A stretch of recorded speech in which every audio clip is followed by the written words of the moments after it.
And talking about vaccines as we were, it's almost a month since the first vaccinations began in the UK. The Prime Minister said there have been 1.3 million doses distributed across the country so far, with around 100,000 of those here in Scotland. There has been some criticism of the speed of the rollout across the country, but that's nothing compared to the flack some governments on the continent are facing just now.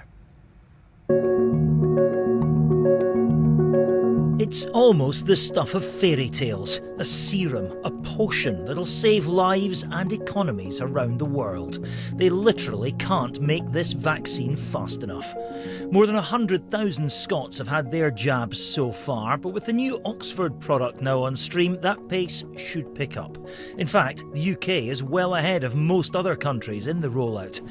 The man in the suit here is the French Health Minister. He's getting a hard time because only 516 of his countryfolk were vaccinated in the first week. His government's blamed it on logistics and bureaucracy and promised to speed things up. With a death rate of up to 1,000 per day recently, Germany is in trouble too.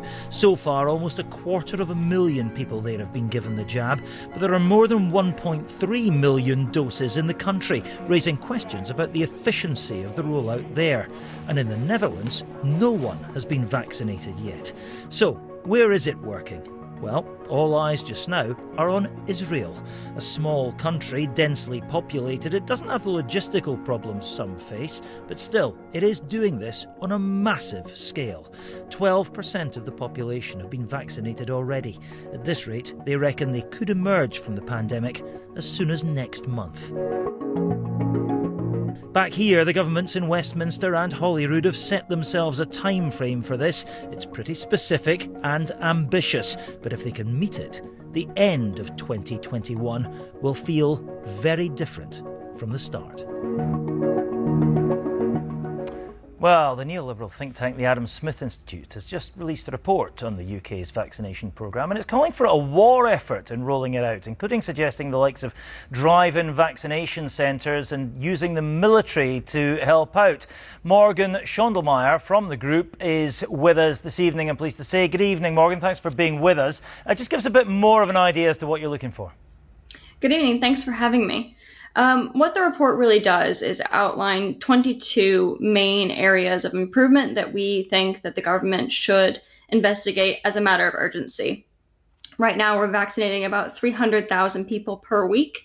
And if we want to reach the targets you discussed that Boris Johnson has set for mid-February, we need to be vaccinating 300,000 per day, starting today. But they've set out their own time frame. They clearly think they can reach that target. We've only started the new kind of game-changing vaccination yesterday. What makes you think already that it's not going to work?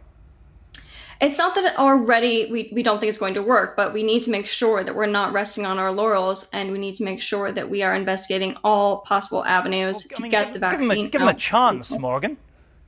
Well, I don't think that we really should expect less from our government. I think they've had a month to get the Pfizer vaccine going, and they've had many months to prepare for this. They knew a vaccine was coming.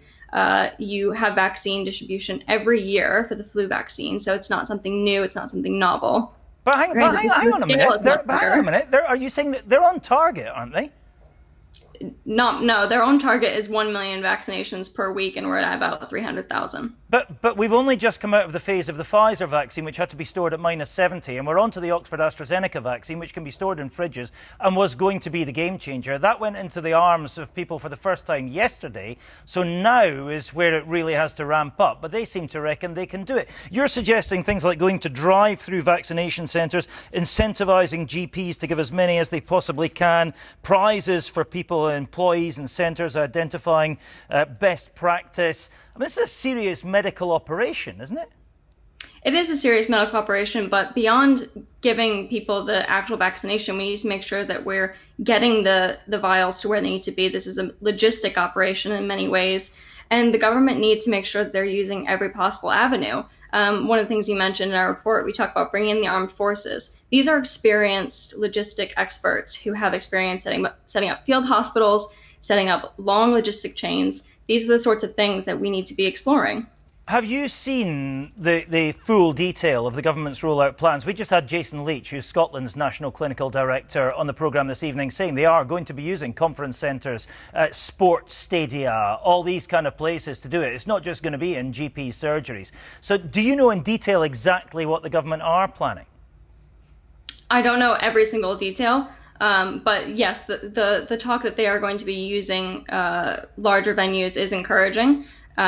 We need to make sure that we're also getting dispersed distribution of the vaccine to harder to reach areas, rural areas, and that's why something like a drive-in clinic or a mobile vaccination center would serve less connected areas very well. If you don't know all the detail of what the government are planning, but you're coming in with your own suggestions, it just strikes me that perhaps you're getting in early, because if there is a delay, you can just say "I told you so" at the end. I don't think that there's any problem with identifying issues early and pointing out where we might experience bottlenecks. If there aren't people out there saying that these are things we need to be looking for, then it doesn't matter who's right or who's wrong. The mistakes were made. Finally, Morgan, do you expect the government to take up some of this? I mean, do you expect to see the army being rolled into this? I would certainly hope so. They were very effective in helping with mass testing in Liverpool. One of the things that Israel has done very well is they obviously have a very centralized armed forces, and they've also taken a lot of the recommendations in the paper were taken from the successful case in Israel. So I hope that the government will learn from our friends and allies and take up some of these processes that we know are working. OK, well, listen, I'm sure all suggestions are going to be gratefully received and taken on board. Everybody is pushing in the same direction on this, aren't we? We all want a speedy resolution. Exactly. Morgan Schondelmeier from the Adam Smith Institute, many thanks indeed for your time this evening. Thank you so much.